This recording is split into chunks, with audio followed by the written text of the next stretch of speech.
सबैजनालाई चाहिँ म सिकी पार्ट 1 पढ्नेछु। धर्मशास्त्रको सिद्धान्त अध्याय 3 देखि 8 सम्म। धर्मशास्त्रको सिद्धान्त। धर्मशास्त्रको सिद्धान्त सम्पूर्ण धर्मशास्त्र परमेश्वरबाट प्रेरणा भएको हो र यो सिकाउन, अर्थी दिन, सच्याउन र धार्मिकतामा तालिम दिन उपयोगी छ, ताकि परमेश्वरको जन हरेक असल काममा पूर्ण रूपमा सुसज्जित होस्। दोस्रो तिमोथी 3:16 र 17। परमेश्वरको वचन बाइबललाई दिएका विभिन्न नाम र उपयोगीहरू के हुन्? एकमा बाइबल यूहन्ना 20:30, हिब्रू 10:7, प्रकाश 22:7 र 9:10, 18:20। दोस्रो मूसाको पुस्तक मर्कुस 12:26। दोस्रो अगमवक्ताहरूको पुस्तक लुका 3:4, 4:17 र प्रेरित 7:42 पद। 3 नम्बर दाउदको पुस्तक भजन संग्रह लुका 20:42 र प्रेरित 1:20। चारमा व्यवस्थाको पुस्तक गलाती 3:10। ख पवित्र बाइबल मानिसका सबै पुस्तकहरूको विपरीत हेर्दा यो एक पवित्र पुस्तक हो। यो एक पवित्र पुस्तक हो किनभने मानव लेखकहरू परमेश्वरका पवित्र मानिसहरू थिए। दोस्रो पत्रुस 1:21। पवित्र आत्माबाट प्रेरित भएकोले यो एक पवित्र पुस्तक हो। दोस्रो पत्रुस 1:21। परमेश्वरको नजिक जान सक्छ र ऊ कसरी पवित्र हुन सक्छ भन्ने बारेमा बताउँछ। धर्मशास्त्र मत्ती 21:42, 22:29, 26:54। परमेश्वरको वचन रोमी 10:17, हिब्रू 4:12 र पहिलो थेसलोनिकी 2:13।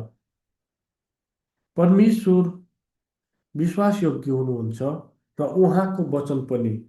पहिलो कोरिन्थी 1:9, दोस्रो पत्रुस 1:19 पद। दोस्रोमा परमेश्वर अविनाशी हुन्छ र उहाँको वचन पनि। पहिलो पत्रुस 1:23। 3 नम्बरमा परमेश्वर अनन्त हुनुहुन्छ र उहाँको वचन पनि अनन्त छ। पहिलो पत्रुस 1:25, यशाया 40:8। 4 नम्बरमा परमेश्वर शक्तिशाली हुनुहुन्छ र उहाँको वचन पनि त्यस्तै छ। हिब्रू 4:12, भजन संग्रह 107:20, 147:18 पद। 5 नम्बरमा परमेश्वर पवित्र हुनुहुन्छ र उहाँको वचन पनि पवित्र छ। रोमी 1:2, दोस्रो तिमोथी 3:15। 6 नम्बरमा परमेश्वर सृजनशील हुनुहुन्छ र उहाँको वचन पनि त्यस्तै छ। भजन संग्रह 33:6 पद। 7 नम्बरमा परमेश्वर असल हुनुहुन्छ र उहाँको वचन पनि त्यस्तै छ। यशाया 39:8, हिब्रू 6:5 पद। 8 मा परमेश्वर धर्मी हुनुहुन्छ र उहाँको वचन पनि। भजन संग्रह 33:4। 9 नम्बरमा परमेश्वर सत्य हुनुहुन्छ र उहाँको वचन पनि सत्य छ। भजन संग्रह 119:43 र 160। 10 नम्बरमा परमेश्वर अपरिवर्तनीय हुनुहुन्छ र उहाँको वचन पनि अपरिवर्तनीय छ। भजन संग्रह 119:89। 11 परमेश्वर ज्योति हुनुहुन्छ र उहाँको वचन पनि। भजन संग्रह 119:89 105। 12 नम्बरमा परमेश्वर आत्मा हुनुहुन्छ र उहाँको वचन पनि त्यस्तै हो, यूहन्ना 6:63। 13 नम्बरमा परमेश्वर आगो हुनुहुन्छ र उहाँको वचन पनि, हिब्रू 12:29, यर्मिया 23:29। 14 नम्बरमा परमेश्वर शुद्ध हुनुहुन्छ र उहाँको वचन पनि शुद्ध छ, भजन सङ्ग्रह 129:140, हितोपदेश 30:5। 15 नम्बरमा परमेश्वर जीवनको स्रोत हुनुहुन्छ र उहाँको वचन पनि, भजन सङ्ग्रह 119:50।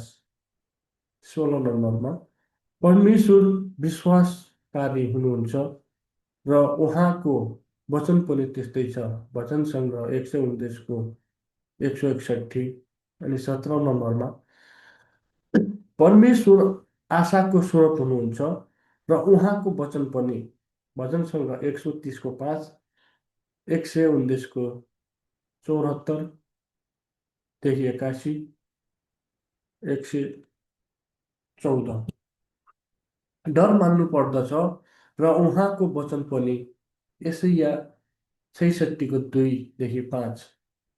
19 नम्बर परमेश्वर कहिल्यै असफल हुनुहुन्न र न त उहाँको वचन, यसैया 55:10देखि 11, यर्मिया 1:12।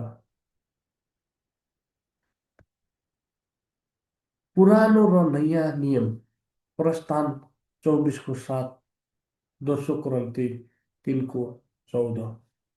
वचन पत्र शब्दको अर्थ इच्छा पत्र वा करार हो।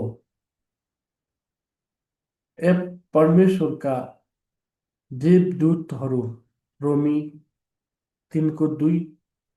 देवदूतको अर्थ बोल्नु, बोल्न ठाउँ हो।